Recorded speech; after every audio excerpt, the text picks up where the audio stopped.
Tout le monde, gloire à Dieu. Que le Seigneur bénisse chacun de vous. Et que l'Alléluia résonne dans vos vies désormais jusqu'à la fin au nom de Jésus.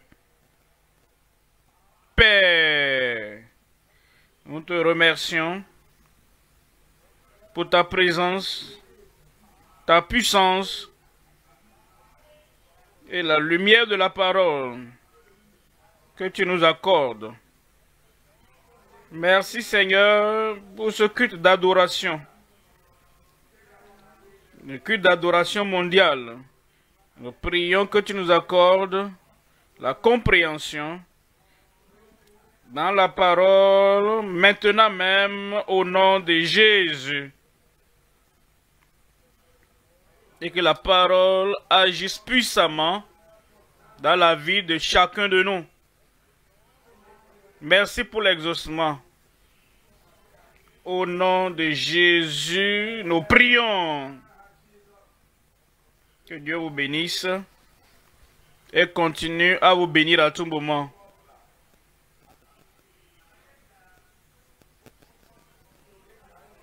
Comme nous ouvrons la parole de Dieu aujourd'hui,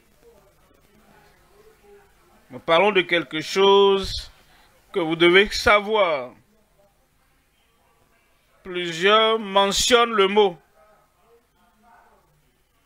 mais ils ne comprennent pas les différents aspects de la parole.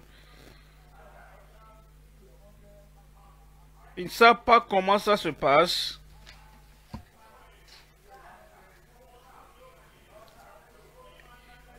Et tous les aspects de la définition de ce mot dans nos vies, de notre vivant.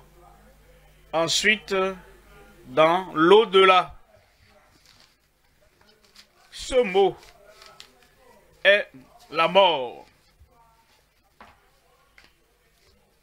Et avant de tirer une quelconque conclusion, je veux que vous compreniez que la mort veut dire simplement la séparation. Quand l'âme est séparée du corps, ça c'est la mort physique. Quand l'homme entier est séparé de Dieu, ça c'est la mort, la séparation spirituelle. Dieu a dit à Adam, le jour que tu mangeras de ce fruit, tu mourras. Et beaucoup se demandent, Ève a mangé, Adam a mangé, mais il parlait toujours. Dieu demandait, où êtes-vous? J'entends. Il se cache. Et d'autres même disent, mais Dieu tu as dit que tu mourras, non? Oui, ils sont morts. La mort veut dire la séparation. La séparation de Dieu, ça c'est la mort. Finalement, après qu'Adam et Ève a vécu pendant plus de 900 ans, après avoir mangé le fruit, ils sont morts, séparés de la terre. Ils ont quitté de la terre et ils sont allés dans l'au-delà. Il y a la mort physique, il y a la mort spirituelle. Est-ce que vous avez entendu parler, vous qui êtes morts dans vos péchés, ça veut dire quoi? Vous êtes séparés du Sauveur. Vous êtes séparés du salut. Vous êtes morts dans les péchés. Est-ce que vous avez entendu, le croyant est mort au péché. Mort au péché. Il est séparé du péché. Il est uni au Sauveur. Maintenant, il y a ce qu'on appelle la seconde mort. Et c'est toujours la séparation mais c'est la séparation, elle est éternelle. C'est la mort éternelle qui est finale et pour toujours séparation éternelle d'avec Dieu. Ainsi donc, comme nous lisons la parole de Dieu, vous devez comprendre, quand il parle de mort, regardez les contours, regardez le contenu et vous comprendrez de quelle mort on se réfère. Aujourd'hui, nous allons examiner la parole sur le thème « Échapper à la mort subite ». Vous n'allez pas mourir soudainement. Je ne mourrai pas soudainement. Mais comprenez s'il vous plaît que la mort, c'est la séparation. Je vais vous le dire autrement. La mort est le changement d'adresse. Si vous entendez dire qu'un croyant, un enfant de Dieu, un serviteur de Dieu est mort, il a changé d'adresse. Il est séparé de la demeure terrestre et il est allé dans la demeure céleste. Mais la mort subite pour laquelle les gens ne sont pas préparés, et vous et moi, moi-même et vous, nous allons échapper à la mort subite.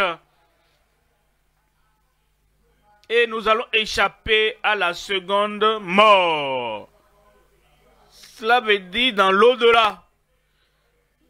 Dans l'au-delà, tu ne participeras pas à la seconde mort. Alors votre amen doit être un amen résonnant et matinal. En Apocalypse 2, échapper à la mort soudaine et à la seconde mort. Apocalypse chapitre 2, verset 11. Que celui qui a des oreilles, entende ce que l'Esprit dit aux églises. Celui qui vaincra n'aura pas à souffrir la seconde mort, ou la mort finale. La mort finale et la séparation éternelle d'avec Dieu. Celui qui vaincra n'aura pas à souffrir la seconde mort. Nous considérons 3 points dans le message. Premièrement, percevoir personnellement la mort spirituelle de l'âme. Deuxième point, prévenir passionnément la mort des pécheurs ou des saints. Troisième point, préserver à dessein la délivrance inébranlable de la seconde mort. Pour le premier point, percevoir personnellement la mort spirituelle de l'âme. Voyons en Luc au chapitre 9. Luc 9, verset 59. Luc 9, 59. Il dit à un autre, Christ qui parlait aux disciples, « Suis-moi » et il répondit, « Seigneur, permets-moi, autorise-moi d'aller d'abord ensevelir mon Père. » Ce disciple ne rejetait pas directement l'appel de Dieu, mais il mettait quelque chose devant l'appel. Il plaçait quelque chose avant le commandement du Seigneur, « Suis-moi ». Il a dit, « Seigneur, je reviendrai pour te suivre, mais permets-moi d'abord d'aller ensevelir mon Père. » De toute évidence, le Père était mort, séparé de la terre des vivants. Maintenant, voyez ce que Jésus a dit. dans le verset 60, mais Jésus lui dit, laisse les morts ensevelir leurs morts. Vous comprenez? Je pensais que les morts sont inactifs. Je pensais que les morts ne respirent pas. Je pensais que les morts ne peuvent mener aucune action. Mais il dit, laisse les morts spirituellement en parlant, séparés de Dieu, séparés du salut, ceux qui n'ont pas le salut et ceux qui sont séparés de la vie de Dieu, que les morts, spirituellement morts, aillent ensevelir ceux qui sont morts physiquement. Vous comprenez? Quand le mot est utilisé, mort spirituellement, il y a des activités qui peuvent accomplir légalement, légitimement, que toi, en tant qu'enfant de Dieu, tu ne dois pas prendre comme priorité. Laisse les morts ensevelir leurs morts. Et toi, va annoncer et fais quelque chose que les morts spirituels ne peuvent pas faire. Va annoncer le royaume de Dieu. Tu dois comprendre personnellement, discerner et percevoir la mort spirituelle de l'âme. Il y a 3 éléments à voir. Premièrement, la séparation de l'âme du Dieu de la vie éternelle. La séparation de l'âme du Dieu de la vie éternelle.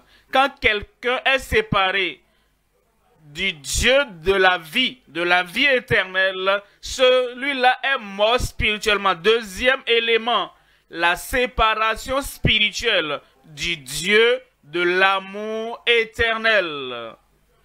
Il ne connaît pas l'amour de Dieu, car Dieu a tant aimé le monde qu'il a donné son Fils unique, afin que quiconque croit en lui ne périsse point, mais ait la vie éternelle. Celui-là ne connaît pas le Dieu d'amour. Il n'a aucun attachement, aucun contact, aucune relation avec le Dieu d'amour. Il est séparé de cet amour de Dieu. Il est spirituellement mort. Troisième élément, la séparation de l'âme de la piété attendue, espérée.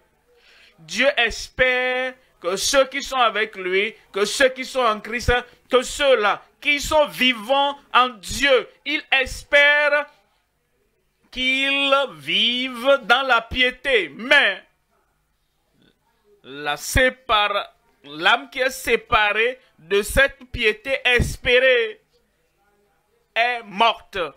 Revenons maintenant au premier élément, dans le premier point, la séparation de l'âme du Dieu de la vie éternelle. Il nous dit, en Éphésiens chapitre 2, lisons à partir du verset 1er, Éphésiens 2:1. Éphésiens 2:1. Vous étiez morts par vos offenses et par vos péchés. Verset 2, il dit, dans lesquels vous marchiez autrefois, quand vous étiez morts dans les péchés par le passé, quand vous étiez totalement séparés pour le péché, dans lesquels vous marchiez autrefois, selon le train de ce monde. Ce sont ceux-là qui sont morts dans le péché. Ils sont insensibles à la voix de l'esprit. Leur conscience est morte. Leur vie est morte, dormante. Et l'âme n'est pas vivante, marchant selon le train de ce monde, selon le prince de la puissance de l'air. Lorsque la puissance de l'esprit ne contrôle pas un homme et une femme, mais la puissance de l'esprit qui est dans l'air, qui est mort, spirituellement séparé du Dieu Tout-Puissant, spirituellement séparé, de la position qu'il avait au départ comme Lucifer, spirituellement séparé de la vie de Dieu pour toujours. Et lorsque ce Lucifer, Satan, contrôle une vie, cette vie est séparée de Dieu parce qu'il marche selon le prince de la puissance de l'air, de l'esprit qui agit maintenant dans les fils de la rébellion. Et ceux qui ont l'esprit du prince de la puissance de l'air, contrôlant leur vie, agissant en eux, opérant en eux, les dirigeants, les contrôlant, ce sont ceux-là qui sont morts dans les péchés et dans les offenses. Verset 3 dit, nous tous aussi, nous étions de leur nombre. Au passé, nous ne sommes plus là-bas. Nous ne sommes plus là-bas. J'ai dit, tu n'es plus là-bas. Nous tous aussi, nous étions de leur nombre. Nous tous, nous étions morts dans les péchés, dans les offenses. Même Paul, quand il était seul, même Pierre, quand il était seulement Simon, même tous les grands, même les chrétiens qui sont maintenant nés de nouveau, nous étions tous, nous vivions autrefois selon les convoitises. L'apôtre Paul, par l'Esprit de Dieu, fait une différence entre la vie qui est maintenant et la vie qui était par le passé. Et il dit, nous vivions autrefois selon les convoitises de notre chair. Ce sont les morts, spirituellement parlant, accomplissant les volontés de la chair et de nos pensées. Et nous étions, par nature, des enfants de colère comme les autres. Vous comprenez maintenant, ce sont ceux-là qui sont morts spirituellement. Mais la vie est venue maintenant. La vie éternelle. La vie éternelle. La vie de Dieu venant dans l'homme. Luc chapitre 15. En Luc 15, lisons le verset 13. Luc 15, 13, parlant du fils prodigue. Mais vous savez, il y a aussi les filles prodigues. Il y a les pères prodigues, vous savez. Il y a les mères prodigues, vous savez. Il y a les épouses prodigues. Il y a aussi les maris prodigues. Il y a aussi les gens prodigues. Il y a aussi les prophètes prodigues. Il y a aussi les personnalités prodigues qui ont quitté la maison et se sont vendus au pays lointain. On dit, peu de jours après, le 15-13, le plus jeune fils, ayant tout ramassé, partit pour un pays éloigné où il dissipa son bien en vivant dans la débauche.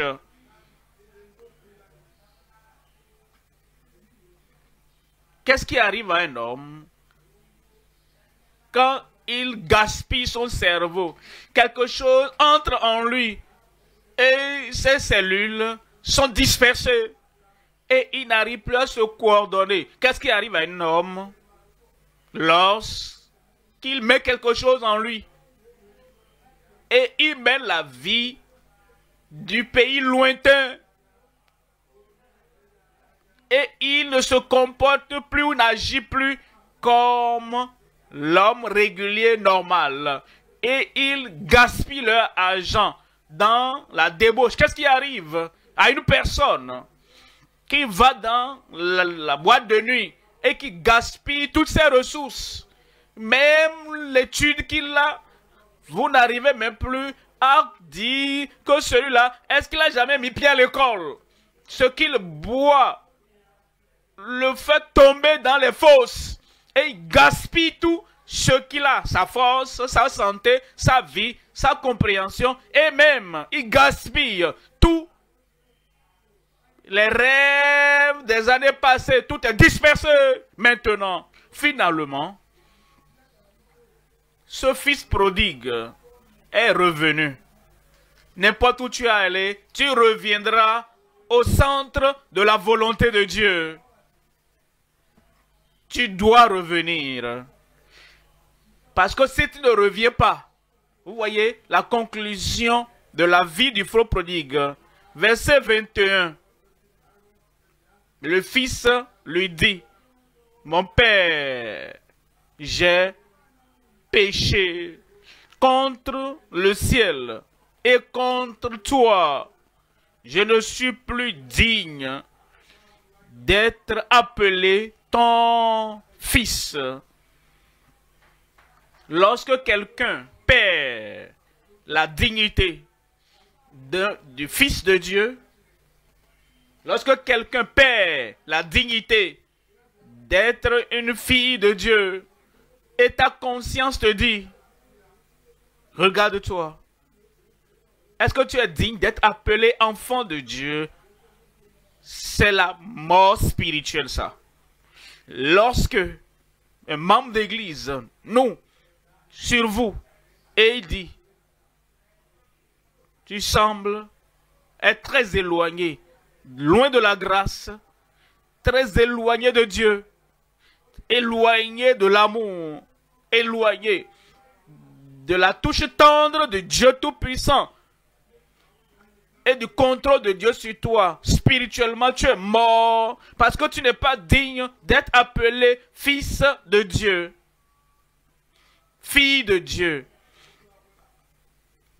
Lorsque tu mets une vie de sorte que ton cœur est éloigné, à tes yeux, tu es éloigné. Dans ton caractère, tu es éloigné.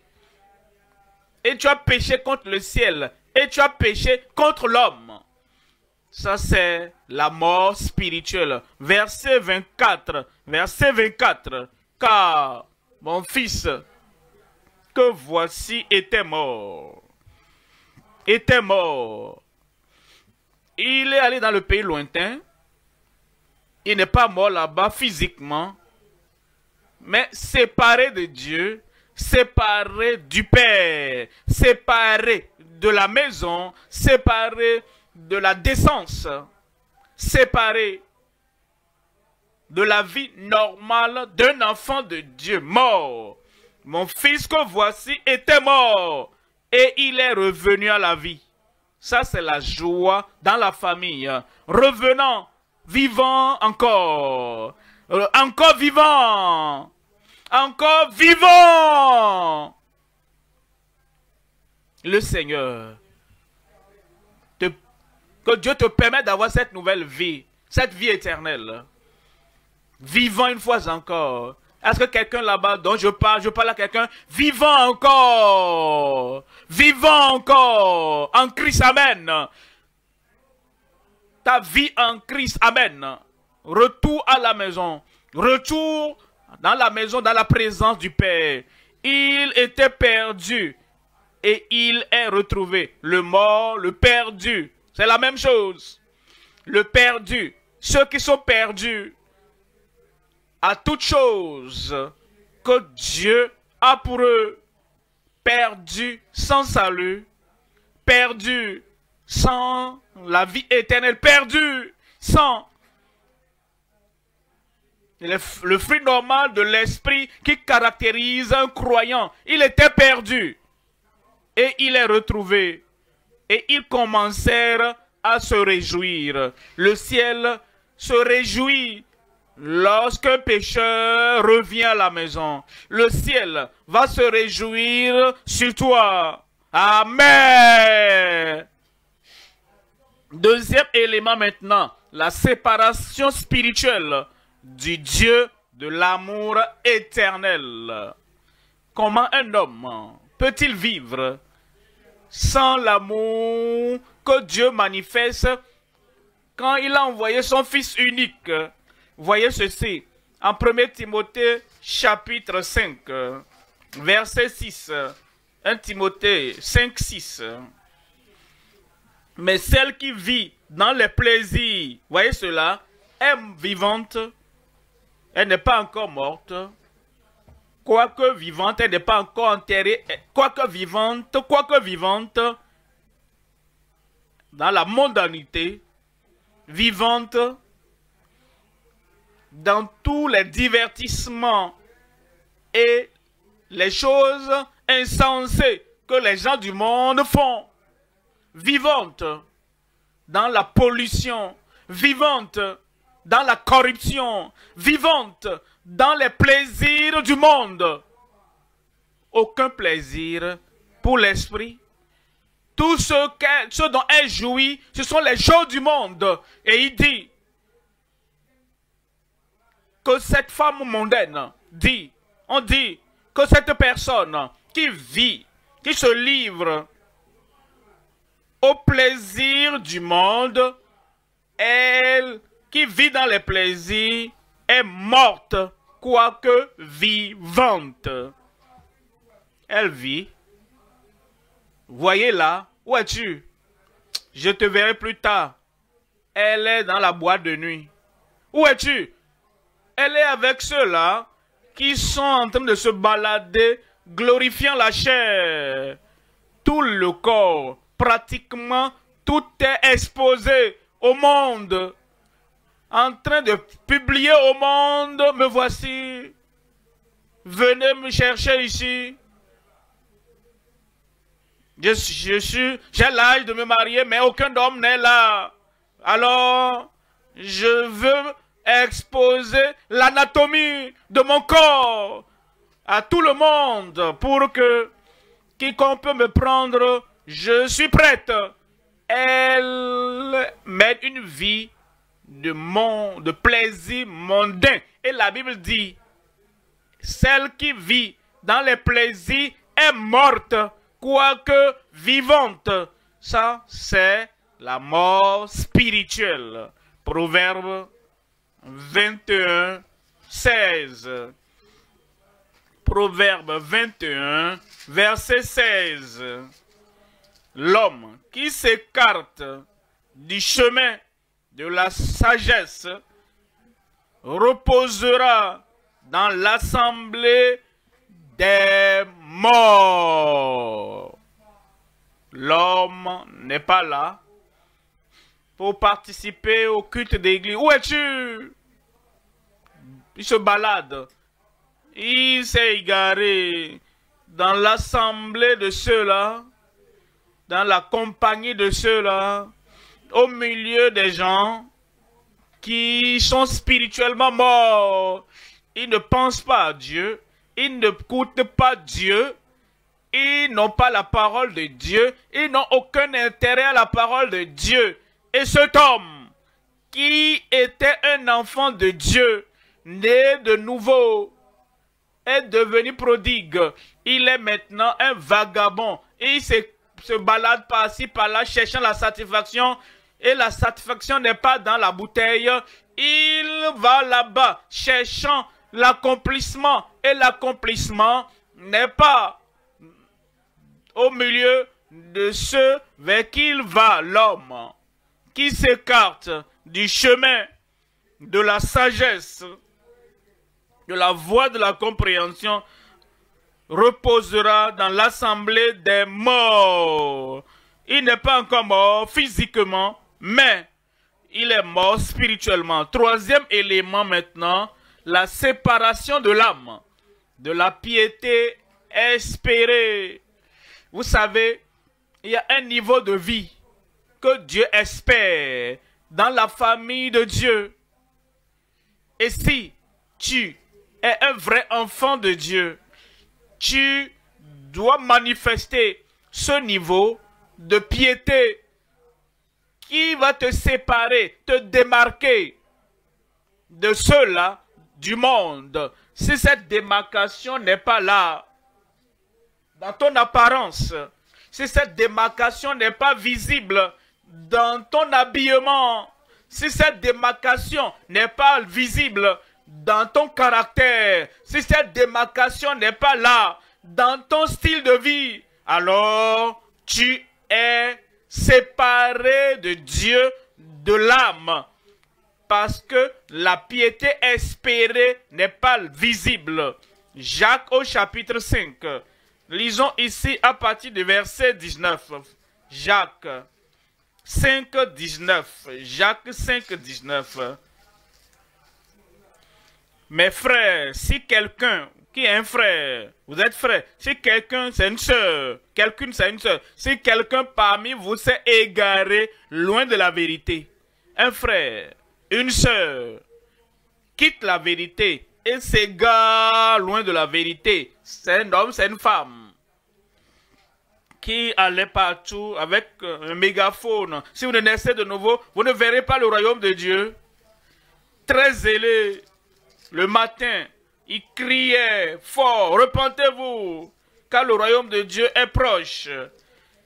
Voici la femme qui disait à ses voisines, recevez Jésus-Christ, Jésus seul est notre sauveur. Jésus seul est notre message. Jésus seul est notre sanctificateur. Jésus seul est notre guérisseur. Jésus seul est celui qui nous baptise du Saint-Esprit. Jésus est la puissance de la Pentecôte. Mais maintenant, elle a refroidi, elle a déposé, abandonné la vérité, elle a échangé la vérité contre les transgressions du monde. Frère, si quelqu'un de vous s'égare loin de la vérité et quelqu'un l'y ramène, celui qui s'est égaré de la vérité a besoin de la conversion. Verset 20 dit qu'il sache, celui qui est allé secourir celui qui s'est égaré loin de la vérité, qu'il sache que celui qui ramènera, convertira un pécheur, il était parmi nous. Si quelqu'un de vous, un frère, une sœur, mais s'est égaré loin de la vérité, maintenant est devenu pécheur, il a besoin de la conversion, qu'il sache que celui qui ramènera, convertira un pécheur, vous voyez cela, de la voie où il s'était égaré, sauvera une âme de la mort. Vous voyez, il était un croyant qui s'est égaré loin de la vérité et nous allons le chercher. Rétrograde, fils prodigue, fille prodigue, et nous les saisissons et nous ne les laissons pas s'échapper jusqu'à ce qu'ils se mettent à genoux, se repentent et reviennent à Christ le Sauveur. Et maintenant ils sont convertis. Et il dit, lorsque cela se passe, vous sauvez une âme de la mort et couvrira une multitude de péchés. Nous comprenons maintenant, nous percevons le sens de la mort physique, de la mort spirituelle et de la mort éternelle. Nous venons maintenant au deuxième point. Deuxième point, prévenir passionnément la mort des pécheurs ou des saints. Prévenir passionnément la mort des pécheurs ou des saints. Nous avons la responsabilité de prévenir la mort. Tu ne vas pas mourir de façon soudaine. Mais vous savez, frères et sœurs, nous devons marcher attentivement dans la prière et de façon délibérée. La mort est là partout. Mais les décisions que nous prenons, les directions que nous suivons et les actes que nous posons, nous devons veiller sur... Il ne faut pas creuser ta propre tombe. Certaines personnes creusent leur propre tombe par leur langue, leurs dents, les choses qu'ils mangent. Certaines personnes creusent leur tombe par leurs mains. les choses qu'ils prennent, les choses qu'ils touchent, les alliances qu'ils font. Et ils livrent leur corps aux alliances. Ils veulent quelque chose. Et ils ne peuvent pas l'avoir. Ils ne pensent pas qu'ils peuvent l'avoir de Dieu. Alors ils vont de l'autre côté. Ah, et ils disent, de l'autre côté, rien n'est gratuit. Si tu veux avoir ceci, tu veux le pouvoir pour faire ci et faire cela, le pouvoir pour être populaire, le pouvoir pour être connu, tu veux le pouvoir. Ah, voici le pouvoir, mais ce n'est pas gratuit. Premièrement, tu dois faire une alliance. Nous te donnons le pouvoir, la prospérité et la publicité, la popularité, mais tu mourras à 55 ans. Et le monsieur, il ne comprend pas que lorsque tu meurs dans ces conditions, sous l'alliance, il y a un autre type de mort éternelle. La seconde mort, il dit, bon, au moins, si je peux avoir le pouvoir maintenant, et je suis élevé, je suis exalté, je suis populaire, oh, pour les 25 ans, 20 ans à venir, et mon nom est maintenant dans le livre de qui est qui. Oh, ça va, c'est bon. Et ils font l'alliance. Si tu meurs sous une telle alliance, ça c'est une mort inutile. C'est une vie gaspillée. Que te servira-t-il de gagner le monde entier? Et si tu perdais ton âme dans la seconde mort, qu'est-ce qu'un homme donnera en échange de sa vie? Tu es plus important que ça. Tu es plus intelligent que ça. Tu n'y rentreras dans aucune alliance avec personne, aucun démon quelque part. Aucune alliance avec le diable. Aucune alliance avec les sociétés secrètes. Aucune alliance dans un gang. Fils, on t'envoie à l'école pour aller avoir de bons diplômes propres. Mais quand tu vas là-bas, mon fils, tu vois les gens qui traitent avec les puissances des ténèbres. Ils te voient gentil, ils te voient avec la Bible, ils te voient marchant dans la voie du Seigneur. Alors, au lieu que tu les abordes pour les sortir de la mort à la vie, tu étais si lent. Alors, ils t'ont abordé. Et ils deviennent tes amis. Et un jour, l'un de ces garçons te dise, tu sais, tu es un gars gentil, mais tu es trop gentil pour ce campus. Tout le monde va te marcher dessus. D'accord. Et comment il va devenir un gars fort, courageux gars, que personne ne peut piétiner? Tu veux vraiment le savoir? Oui, je veux savoir. D'accord. On a une réunion. On le fait dans la nuit, hein. Si tu me suis, alors on fera la cérémonie, l'initiation. Une fois que tu sors, oh, tu seras plus courageux que le lion. Et si tu abandonnes ta vie éternelle, si tu abandonnes ton billet pour le ciel et tu les suis et tu es initié là-bas, cette alliance avec le diable, quelque chose que tu obtiens, l'audace, courage, puissance, succès, tu vas avoir ce succès au détriment de ta vie. Mon fils, tu ne le feras pas. Ma fille, tu ne le feras pas. Sur nos campus, il y a quelque chose de plus que l'éducation.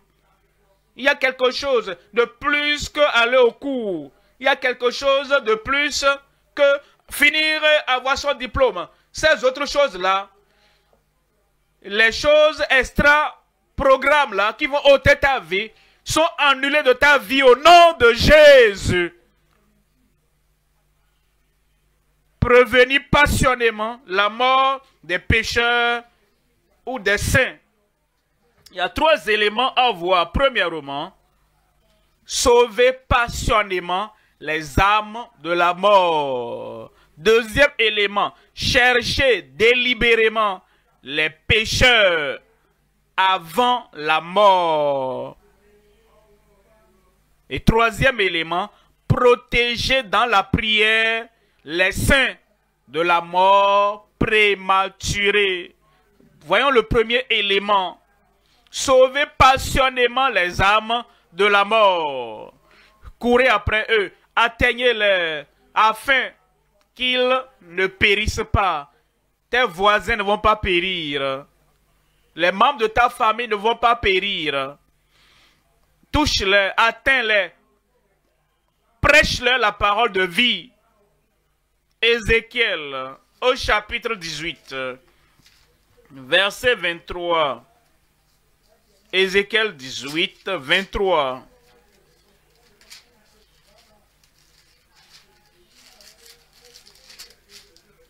Ézéchiel 23 dit, ce que je désire, est-ce que le méchant meurt, la mort spirituelle pour aller dans l'au-delà, dit le Seigneur l'Éternel, n'est-ce pas qu'il change de conduite, qu'il se répande et qu'il vive? Voyons le verset 31. Verset 31, il dit, rejetez loin de vous toutes les transgressions par lesquelles vous avez péché. Faites-vous un cœur nouveau et un esprit nouveau. Pourquoi mourriez-vous, maison d'Israël? Il dit, rejetez loin de vous toutes les transgressions. Ce sont les précurseurs de la mort. Dans la vie de qui que ce soit, les transgressions, les péchés, l'iniquité sont les héros de la mort qui viennent avant la mort. Ce sont les annonciateurs. Ils invitent la mort spirituelle, la mort éternelle et la mort physique. Rejetez loin. Verset 32. Verset 32. Car je ne désire pas la mort de celui qui meurt. Dieu ne désire pas que tu meurs, que tu gaspilles ta vie, que tu rates l'éternité avec Dieu au ciel. Tu ne mourras pas. Dis un bon amen. Alors, il dit, c'est pourquoi convertissez-vous donc et vivez. Et vous allez vivre. Vous savez quelque chose. Regardez ceci en Ecclésiaste chapitre 7. En Ecclésiaste 7, 17. Ecclésiaste chapitre 7, verset 17. Ne soyez pas méchants à l'excès. La méchanceté normale est mauvaise déjà. La méchanceté régulière est mauvaise. Mais si tu vas à l'extrême, tu es rapide dans la méchanceté, en étant méchant, et tu te plonges profondément dans la méchanceté, tout ce à quoi tu penses, tout ce que tu complotes, tout ce que tu planifies, c'est la méchanceté. Voici la parole de sagesse. Ne sois pas méchant à l'excès et ne sois pas insensé. Pourquoi mourrais-tu avant ton temps? Ceux-là qui meurent avant leur temps, ils se précipitent dans la méchanceté, très entêtés, et finalement, ils meurent avant leur temps. Moi, je ne mourrai pas avant mon temps. Dis-le à haute voix. Dis-le avec conviction. Quand les gens sont méchants à l'excès, et ils se joignent à un gang, à un groupe. Et ils forment des groupes qui veulent faire, même maintenant même les jeunes dames se joignent à des groupes. Elles sont plus méchantes. Et papa dit, ma fille, pourquoi est-ce que tu vas chaque nuit, mon fils? Où est-ce que tu vas chaque soirée, chaque nuit? Papa, je suis âgé maintenant, hein, pour prendre soin de moi-même. Qu'est-ce que tu fais? Et tu es dans ce type de véhicule. Tu n'as pas un emploi que je connais. Je ne maîtrise rien du travail que tu fais. Et tu n'as rien que tu peux montrer que tu fais comme activité, comme travail. Mais c'est toi qui dépenses n'importe comment. Tu es millionnaire. Et il n'y a même pas un emploi évident. Tu obtiens cela par la méchanceté, méchanceté, méchanceté. Quelque chose vient. Et si tu ne fais pas attention, ça va t'attraper. Ne sois pas méchant à l'excès. Et ne sois pas insensé. Pourquoi mourrais-tu avant ton temps? Je ne mourrai pas avant mon temps. Je dois veiller sur ce que je fais. Je dois veiller. Au lieu que je fréquente, je dois veiller à la manière dont je cours dans la vie. Et je dois évaluer ce que je fais. Est-ce que ça c'est la méchanceté ou bien est-ce que c'est la bonté? Parce que tu peux aller plus loin que tu ne le penses. Tu peux ajouter un acte de plus à ce que tu fais. Alors, la vie est partie. Si tu meurs avec un gang, avec un groupe de mauvaises personnes, de méchants, dans la rue, les autres vont échapper et toi tu mourras. Où passeras-tu ton éternité? Psaume 55. Psaume 55. Psaume 55, 23. Verset 24, Louis II. Et toi, ô Dieu, tu les feras descendre au fond de la fosse. Vous voyez ceci? Les hommes de sang et de fraude. Les hommes de sang et de fraude n'atteindront pas la moitié de leur jour. C'est en toi que je me confie. Les hommes de sang et de fraude, ceux qui sont assoiffés du sang des autres, assoiffés de sang et de fraude, et ils entraînent les hommes et les femmes dans les pièges. Les hommes de sang et de fraude n'atteindront pas la moitié de leur jour. Si tu es censé vivre jusqu'à 70 ans, maintenant, tu as 33 ans et tu n'as pas atteint la moitié de tes jours. Pourquoi ne pas t'asseoir et réfléchir et regarde à l'avenir, planifie et n'évalues-tu pas le type de personne avec qui tu avances à 33 ans, à 32 ans, à 29 ans? Parce que les gens de sang et de fraude n'atteindront pas la moitié de leur jour. Si Jésus tardait sa venue et d'autres 30 ans s'ajouteront, tu seras vivant. Si Jésus tardait à venir, dans 40 ans à venir, tu seras encore vivant. Et la bonté de Dieu va t'accompagner tous les jours. Ne sois pas assoiffé de sang.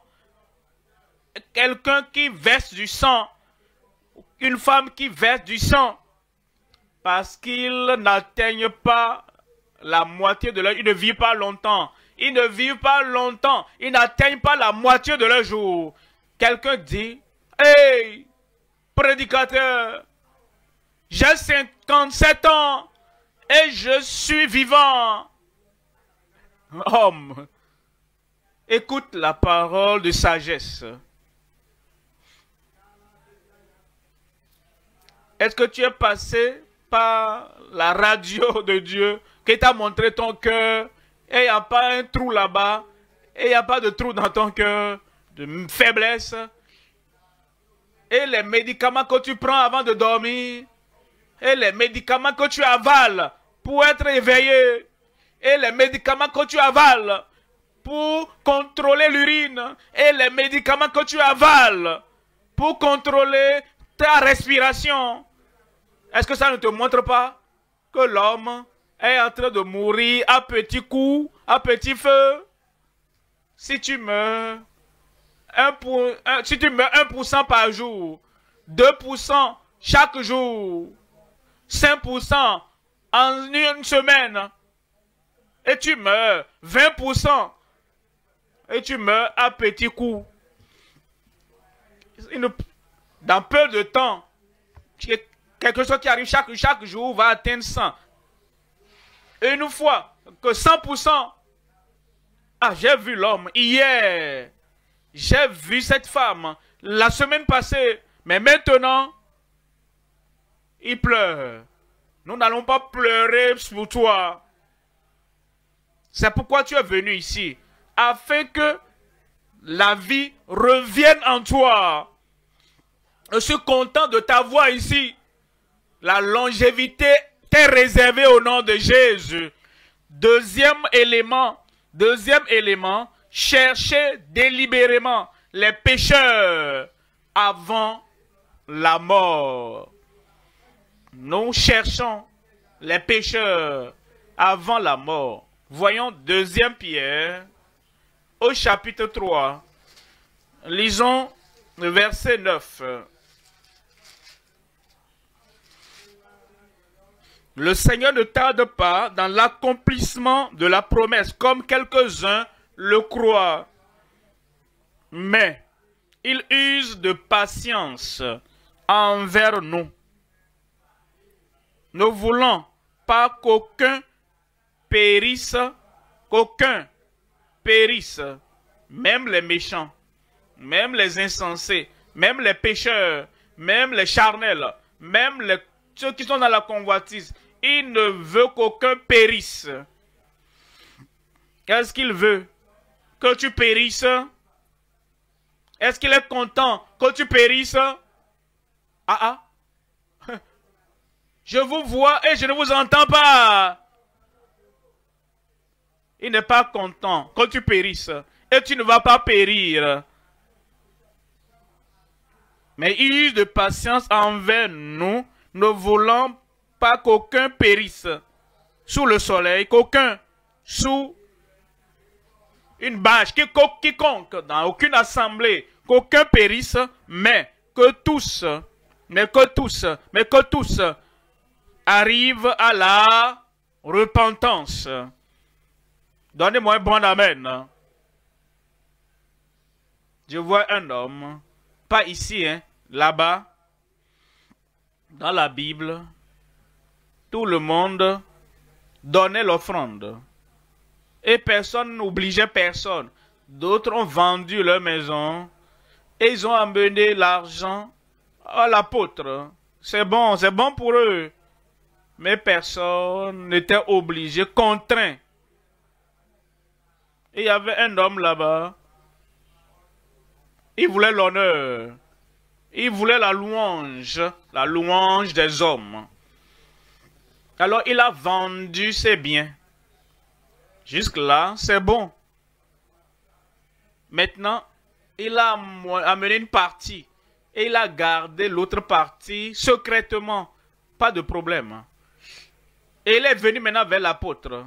Et l'apôtre a dit, parce qu'il l'a présenté comme si ce que les autres ont fait, je le fais aussi. Ils ont donné tout. Moi aussi, je viens aussi. Voici tout.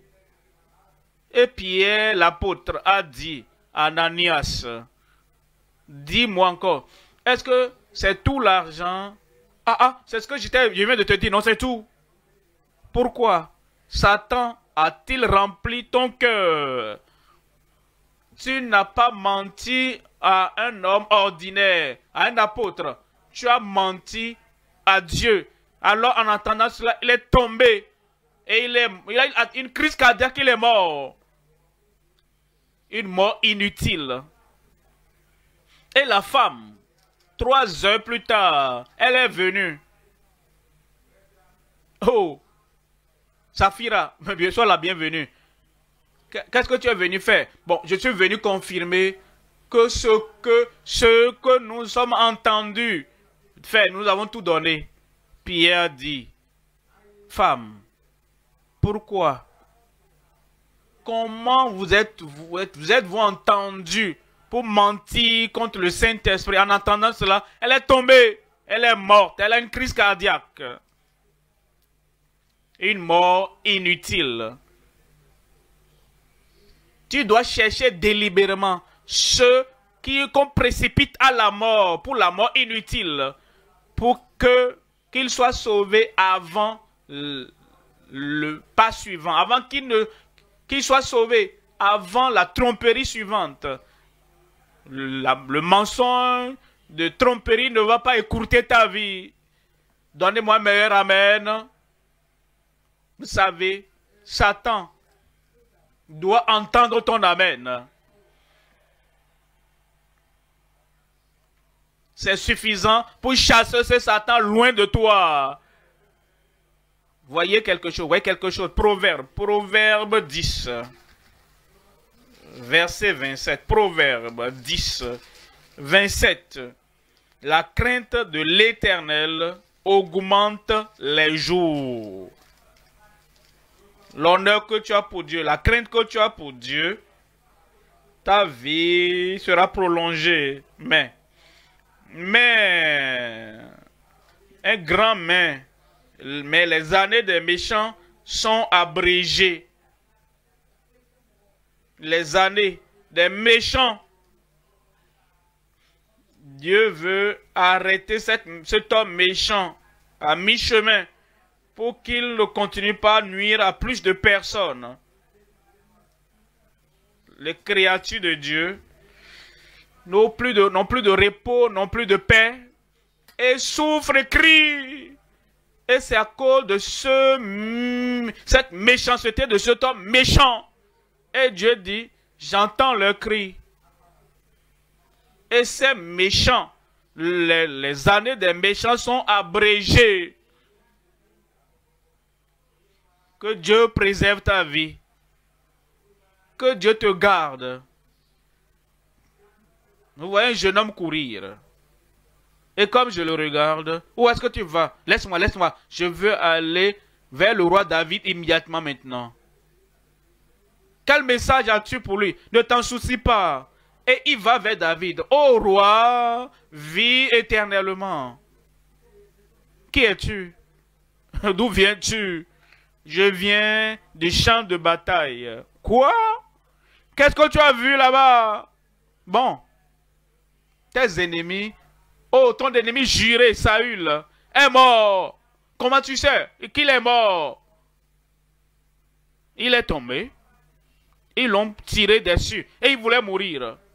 Et il a dit, est-ce qu'il y a un jeune, viens. Tue-moi, ôte ma vie pour que les Philistins ne me tuent pas. Que les incirconcis n'ôtent pas ma vie. Et qu'est-ce que tu as fait? Tu as tué loin de l'Éternel. Le jeune homme n'a pas tué Saül en réalité. Le jeune homme cherchait une récompense en disant que en tuant le grand ennemi du roi David,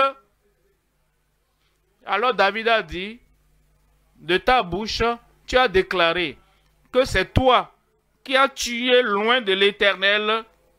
Cet homme a perdu sa vie prématurément. Assieds-toi à la maison, ne va nulle part, assieds-toi à la maison. Ne transmets pas un faux message au roi David. Pourquoi est-ce que c'est toi qui veux le faire? Pourquoi veux-tu gaspiller ta vie? Tu ne vas pas mourir avant ton temps. Ne joue pas avec ton temps. Ne joue pas avec la vie. Ne joue pas avec la tromperie. Parce que ces gens-là, les années des méchants sont abrégées. Ma vie ne sera pas abrégée. Troisième élément dans le deuxième point, protéger dans la prière les saints de la mort prématurée. Protéger dans la prière les saints de la mort prématurée. En Actes, chapitre 12, verset 1er, Acte 12, 1. 6 jours avant la Pâque, Acte 12, vers le même temps, le roi Hérode se mit à maltraiter quelques membres de l'église et il fit mourir par l'épée. Il a tué Jacques. Est-ce que vous vous demandez pourquoi? Parce que Jacques et Jean sont venus à Christ. Et ils ont dit que l'un soit à ma gauche, l'autre à ma droite. Et Jésus a dit, vous ne savez pas ce que vous demandez. Est-ce que vous êtes capable de boire la coupe que je dois boire? Jacques a dit oui. Jean a dit oui. Jacques, fais attention à ce que tu dis. Oui, fais attention. Que ces paroles précieuses sortent trop tôt de ta bouche. Jésus a dit oui, tu boiras de la coupe, mais ce n'est pas à moi de donner la position que tu cherches. Cela relève de mon Père. Ainsi, à cause de l'accomplissement de ce oui, sur Jacques, Hérode l'a eu. Hérode ne va pas t'avoir. Les puissances ne vont pas t'avoir. On peut échapper à toutes ces sortes de morts prématurées dans la prière. Hérode a tendu la main, il a saisi Pierre. Et il pense, je vais avoir les gros poissons de la mer de l'humanité. Et il a emprisonné Pierre. Et les gens priaient. Ils priaient. Nous prions pour toi. J'ai dit, nous prions pour toi. Alors le Seigneur a envoyé un ange et a délivré Pierre de la prison. Et toutes ces portes de fer se sont ouvertes librement, gratuitement, automatiquement. Les portes automatiques existaient en son temps, qu'elles ont commencé par l'Esprit de Dieu. Et Pierre a échappé. Il a dit Pierre a échappé. Et William a échappé. Dis pour toi non. Dis pour toi non. Mentionne ton nom. Et tu as échappé au nom de Jésus. Ce même chapitre, Hérode avait un rassemblement. Hérode a parlé et le peuple qu'il te loue et qui t'élève. Et il veut que tu te lèves et que tu montes sur le cheval d'Égo, veut te tuer. Ceux qui te flattent, ils vont te tuer. Et ils ont dit, oh, ça ce n'est pas la voix d'un homme, ça c'est la voix de Dieu. Hérode s'est senti élevé. Le même ange qui a délivré Pierre de la prison est venu et l'a frappé. Et il est parti. Et les vers l'ont rongé. Il ne devrait pas mourir de cette manière. Tu ne mourras pas de cette manière. Je veux que tu notes ceci. C'est très important pour toi. En 2 Chroniques 35, 20 à 24. Tu dois lire ça. Une armée est venue. Et Josias était un bon homme, un bon roi. Il est venu combattre. 2 Chroniques 35, 20 à 24. Et le roi l'a reconnu pour dire: Josias, qu'est-ce que tu fais ici? Tu es venu me combattre? Je ne suis pas envoyé contre toi. Je ne vais pas te combattre. Je ne te combattrai pas. Retourne chez toi sain et sauf. Et Josias, un bon homme. Josias, un bon roi. Mais cette fois-ci, il était entêté, têtu. Parfois, les gens sauvés, les serviteurs de Dieu sauvés, les bons hommes, autrement. Mais, un jour, quelqu'un parmi nous peut devenir têtu. Et on dit: retourne. Ça, ce n'est pas ton combat. Tu ne dois pas te mélanger au combat de quelqu'un d'autre. Josias était têtu. Et ainsi, on a tiré dessus. Il a perdu sa vie. Pourquoi ne... Je le répète encore. Marche attentivement dans la prière. Et marche fidèlement. De peur que tu ne te retrouves en danger. Si vous voyez Actes des Apôtres 23, verset 11, Actes 23, verset 11. La nuit suivante, le Seigneur apparut à Paul et dit: prends courage. Dieu l'a appelé par son nom, car de même que tu as rendu témoignage de moi à Jérusalem, dans Jérusalem, il faut aussi que tu rendes témoignage dans Rome. Dieu a fait une promesse à Paul. Mais verset 12.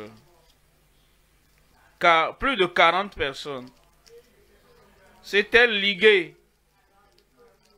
Et ils ont dit: nous n'allons pas manger si nous ne tuons pas Paul.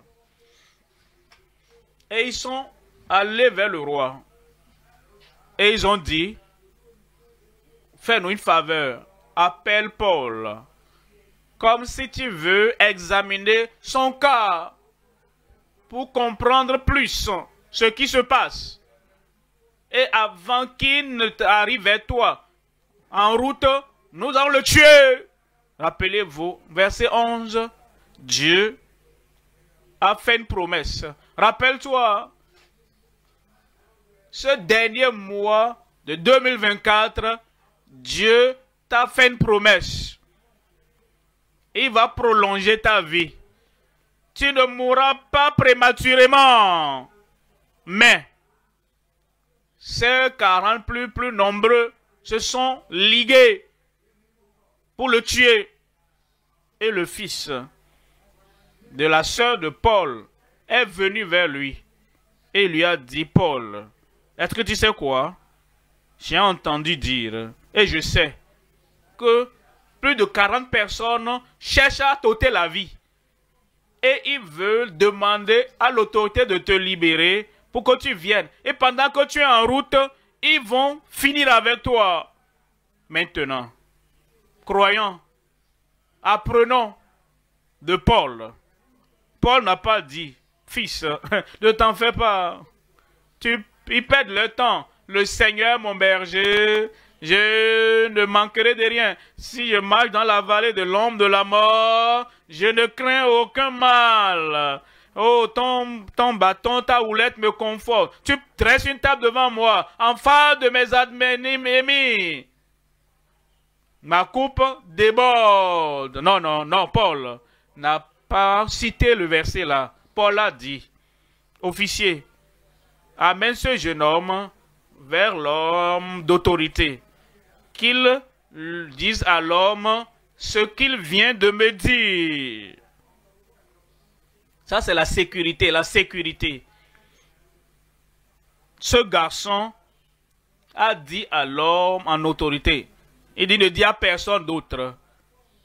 Une fois que tu l'exposes dans les journaux, ce n'est plus un secret. Une fois que tu l'exposes sur les médias sociaux, ce n'est plus un secret. Jeune homme, ne va pas sur les médias sociaux, n'en parle pas au monde ce que tu viens de me dire, parce que tu vas créer plus d'insécurité. Alors, l'homme d'autorité lui a dit, n'en dis à personne. Et cette nuit-là, il a arrangé et Paul a été envoyé ailleurs. Et il n'est pas mort à la place de quelqu'un d'autre. Tu ne mourras pas à la place de quelqu'un d'autre. Une fois encore, sois vigilant. Engage-toi dans la prière. Regarde, elle vient de sauter. Ne saute pas tout le temps. Mais dans la prière, ta vie sera élongée, rallongée. On a besoin de toi. L'église a besoin de toi. Le royaume de Dieu a besoin de toi. Ta famille a besoin de toi. Tes parents et tes enfants ont besoin de toi. Tu ne mourras pas prématurément. Nous venons maintenant au troisième point. Troisième point, préserver à dessein la délivrance inébranlable de la seconde mort. Nous allons voir trois éléments également. Premièrement, la vigilance personnelle pour échapper à la seconde mort éternelle. Deuxième élément, la méchanceté présente étendue jusqu'à la seconde mort éternelle. Troisième élément, la dignité et l'exemption possible de la seconde mort éternelle. L'exemption. Dieu va t'exempter. 1000 tomberont à ton côté, 10 000 de l'autre côté. Cela ne t'atteindra pas. D'accord? Cela ne va pas m'atteindre. C'est confirmé dans ta vie au nom de Jésus. Le premier élément, la vigilance personnelle pour échapper à la seconde mort éternelle. En Apocalypse, chapitre 20, verset 6. Apocalypse 20, verset 6. Heureux et saints ceux qui ont part à la première résurrection. La seconde mort n'a point de pouvoir sur eux. Heureux et saints, demeure croyant et demeure saint. La seconde mort n'aura pas d'effet sur toi au nom de Jésus. Apocalypse chapitre 2, 11. Apocalypse 2, verset 11, qui dit que celui qui a des oreilles entende ce que l'Esprit dit aux églises. Celui qui vaincra, qui est un vainqueur ici aujourd'hui, amen. Tu seras un vainqueur. Très simple. Vis un jour par moment, une heure par moment, 20 par moment, et c'est pour toi. Celui qui vaincra n'aura pas à souffrir la seconde mort. C'est pour toi. C'est moi. Deuxième élément, la méchanceté présente étendue jusqu'à la seconde mort éternelle. Rassure-toi que tu veilles sur ta vie et que ce type de méchanceté ne se retrouve pas dans ta vie et elle ne va pas te submerger dans tous les problèmes du monde au nom de Jésus. Genèse, chapitre 19, verset 17. Genèse 19, verset 17. Après les avoir fait sortir, l'un d'eux dit, après avoir fait sortir, l'un d'eux dit, sauve-toi pour ta vie, ne regarde pas derrière toi et ne t'arrête pas dans toute la plaine. Sauve-toi vers la montagne, de peur que tu ne périsses. Voyez le verset 26. Verset 26. La femme de Lot regarda en arrière, et elle devint une statue de sel. Dites-moi, elle devint quoi? Dites-le à haute voix. Je suis désolé pour cette femme de Lot. Et je suis content pour Lot. Mari et femme, joints ensemble, l'affection, dans l'amour, mais de derrière Lot, la femme ralentissait et le mari échappait vers la montagne. Même les filles, les deux filles qui étaient avec Lot, elles se précipitaient en suivant leur père en ce moment. Et la femme a regardé en arrière. La mort soudaine. La souffrance soudaine. En enfer, dans l'au-delà. Oh, je suis vraiment reconnaissant à Dieu que Lot n'a pas dit, oh ma femme, et regarde en arrière. Non, il a obéi à la parole de l'ange. Au-delà de l'action de tentation de la femme, il a continué à regarder de l'avant les filles. Naturellement, maman venant de derrière, elle n'entend plus les pas de maman, mais elles se sont rappelées les paroles des anges. Les paroles dont tu te rappelles vont te préserver de la mort inutile. Elles ont continué à regarder de l'avant.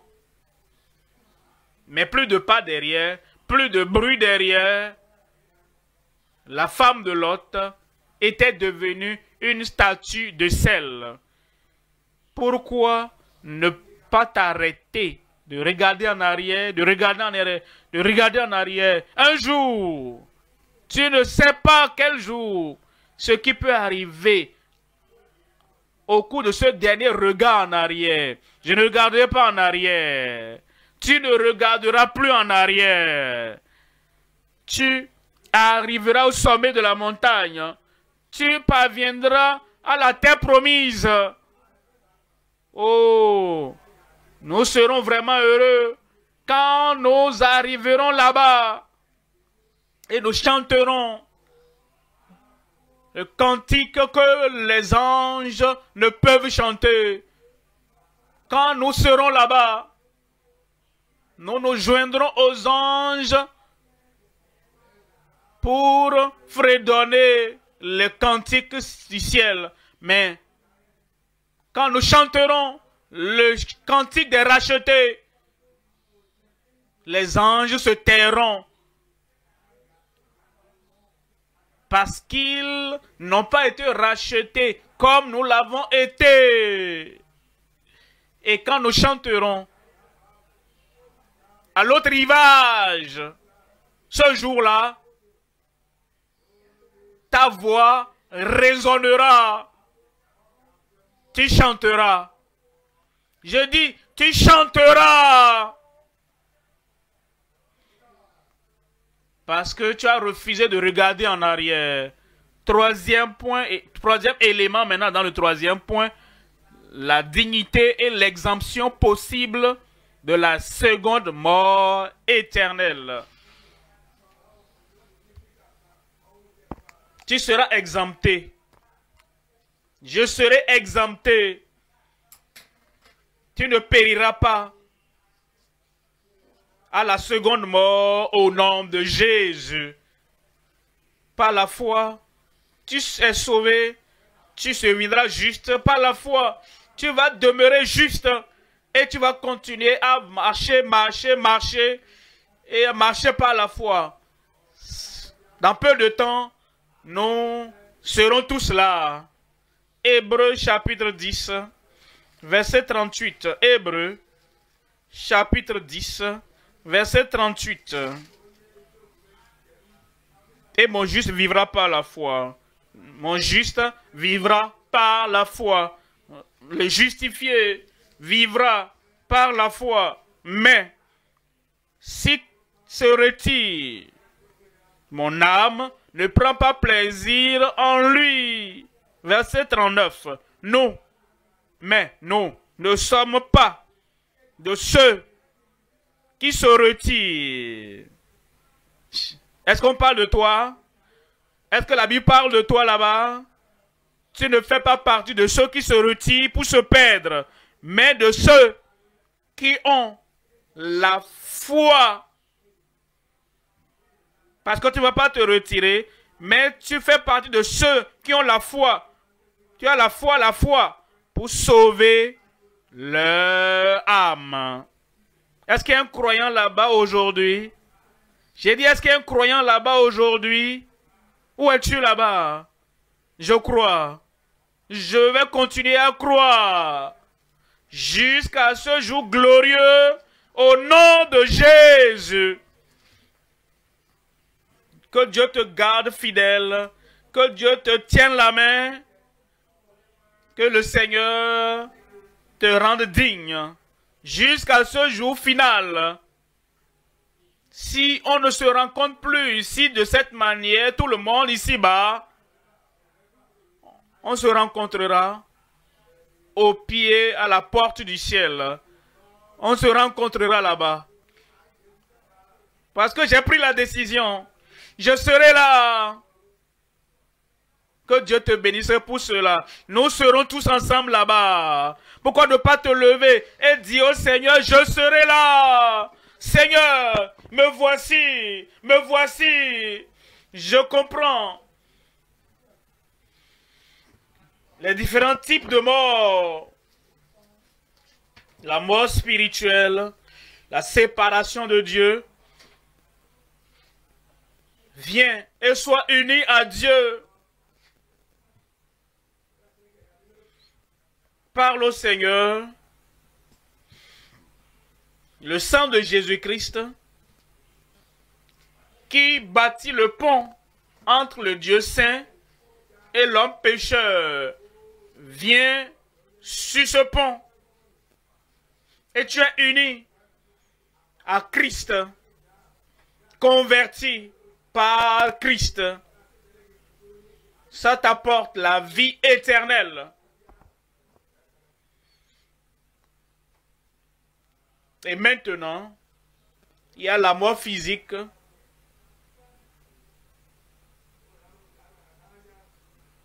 Il est réservé aux hommes de mourir une seule fois. Après coup, il y a des gens qui meurent avant leur temps. Prends la décision. Tu vas jouir de la vie. Longévité. Tu ne mourras pas avant ton temps. Ne sois pas assoiffé de sang. Ne sois pas méchant. Repens-toi de toute forme de méchanceté. Parce que la méchanceté abrège les années. Et la grâce de Dieu dans ta vie. Et que cette grâce de Dieu nous apporte la justice.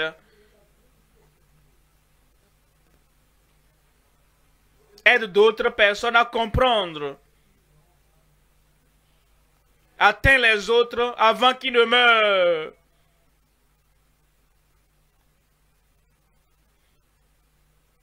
Aie pitié d'eux. Donne-leur l'eau de vie.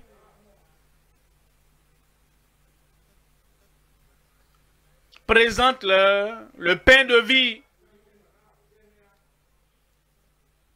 Dieu ne veut qu'aucun de tes voisins meure dans le péché. Marche avec Dieu. Travaille avec Christ. Secours les périssants.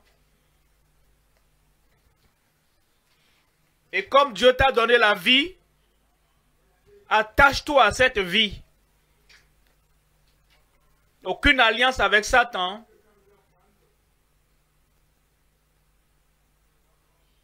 Pas de précipitation à t'impliquer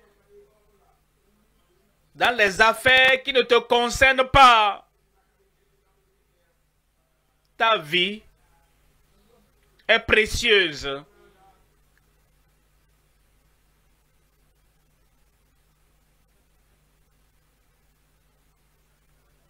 Celui qui demeure sous l'abri du Très-Haut repose à l'ombre du Tout-Puissant.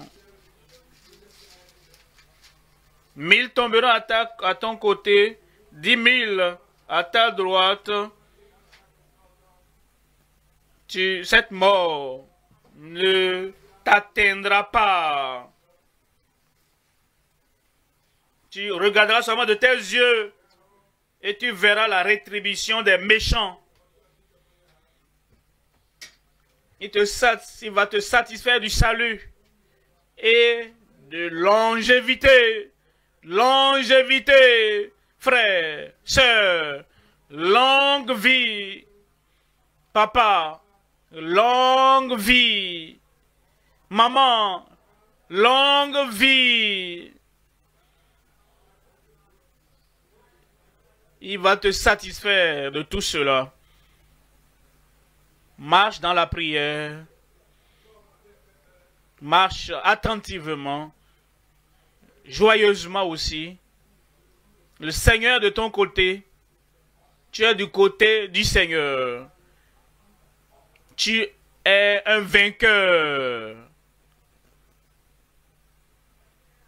Au nom de Jésus, nous prions.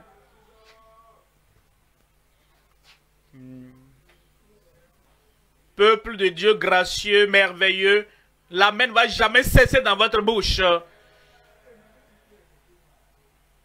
La joie de la vie, la victoire dans la vie, la protection de la vie et la sécurité dans la vie. Le Seigneur les accorde à chacun l'un après l'autre. Il va te garder vivant jusqu'à ce jour glorieux.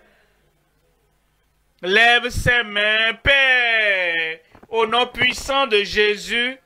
Nous te remercions pour ton amour qui nous révèle ta pensée. Maintenant, tu nous as montré le secret de l'ennemi. Aucun de nous ne tombera dans ses pièges. Je prie, Seigneur, pour ceux qui viennent de donner leur vie au Seigneur, même maintenant, pardonne au nom de Jésus. Quand annule les ordonnances de mort contre leur vie au nom de Jésus. L'histoire de mort. L'oncle est mort avant tel âge. Papa est mort avant tel âge. Et les rêves disent que ça vient à ton tour. Jamais. Non. Annulé de ta vie au nom de Jésus. Longue vie. Bonne vie. Vie satisfaisante. Vie embellie. Vie utile. Vie prolongée. Le Seigneur te les accorde au nom de Jésus. La maladie, les infirmités qui sont les précurseurs de la mort, cette maladie là-bas, l'autre infirmité là-bas, maintenant même, par le sang de l'agneau, par les maîtrissures de Jésus, annulez, annulez, annulez de votre vie au nom de Jésus.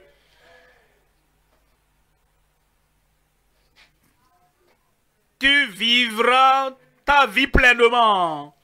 Vous et moi, ensemble ici, jusqu'à ce que chaque iota, chaque trait, chaque point sur le i, chaque trait d'un T, dans les promesses de Dieu, sont totalement accomplis dans ta vie. Et la provision abondante pour une satisfaction accomplie chaque jour, chaque moment, chaque année de ta vie. Le Seigneur pourvoit pour toi. Le Seigneur de vie, le Seigneur d'amour sera avec toi tous les jours de ta vie. Va et vis et mène une vie heureuse. Va, mène une vie en bonne santé et va mener une vie sainte. Tous les obstacles sont balayés de ton chemin. Avance pour vaincre. Va pour réussir et réussir. Va, avance dans l'œuvre du Seigneur. Seigneur, nous te remercions. Nous savons que tu as exaucé. Au nom de Jésus, nous prions.